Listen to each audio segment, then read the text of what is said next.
Bonjour à tous, ce tuto évoque un élément clé dans le développement de votre entreprise.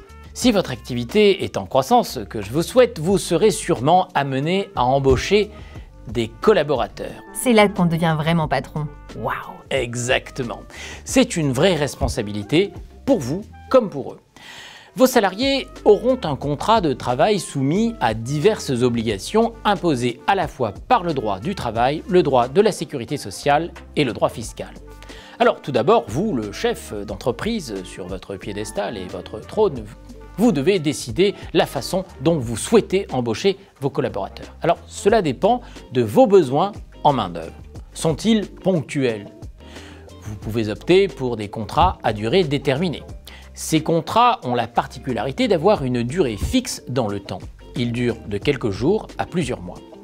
Ils peuvent être renouvelés pendant une certaine période et pour un certain nombre de fois. Ce sont des contrats qui doivent respecter un formalisme très strict et dont le coût pour l'employeur est un petit peu plus élevé du fait de la précarité de la durée du travail du salarié. C'est comme si on me demandait d'imprimer une fois par semaine. Ouais, on peut dire ça comme ça.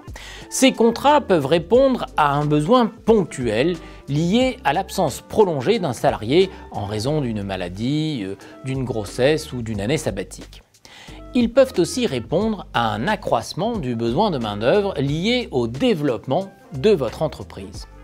Dans ce cas, vous pourrez avoir recours à un contrat à durée déterminée pour répondre immédiatement à votre besoin de renfort et d'autre part, pour vous laisser le temps de confirmer cet accroissement d'activité avant de passer à une formule plus pérenne. Le contrat à durée indéterminée. Le début du CDI est fixé par la date d'embauche, mais il n'a pas de date de fin prévue. Il est bien de duration indéterminée. C'est pour toute la vie? Forever. Forever, Léonie. Possiblement, il faut respecter certaines conditions pour que ce soit ainsi. C'est en tout cas celui qui est le plus utilisé dans les entreprises en France aujourd'hui. Le contrat à durée indéterminée doit obéir à bien des égards aux mêmes règles imposées par le droit du travail, de la sécurité sociale et du droit fiscal que le contrat à durée déterminée. Ces deux types de contrats doivent être rédigés avec le plus grand soin.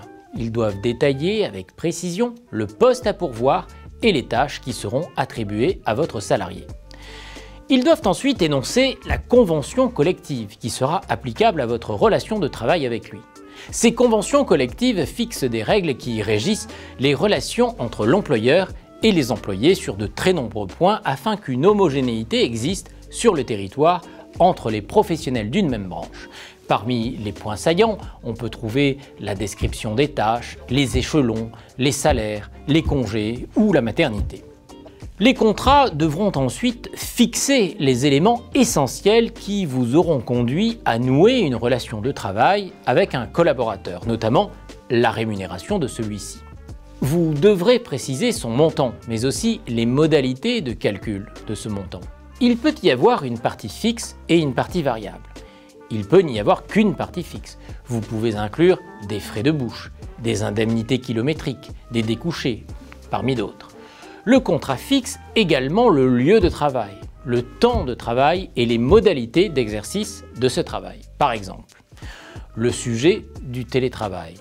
Partiel, complet, 2 jours par semaine, par mois.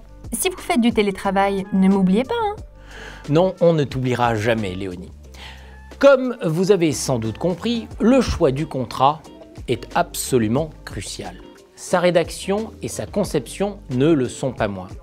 Appuyez-vous sur des professionnels du droit qui interviendront pour veiller à ce que ce contrat soit protecteur, efficace et sûr. À très vite pour de nombreux conseils aux entrepreneurs. Wiz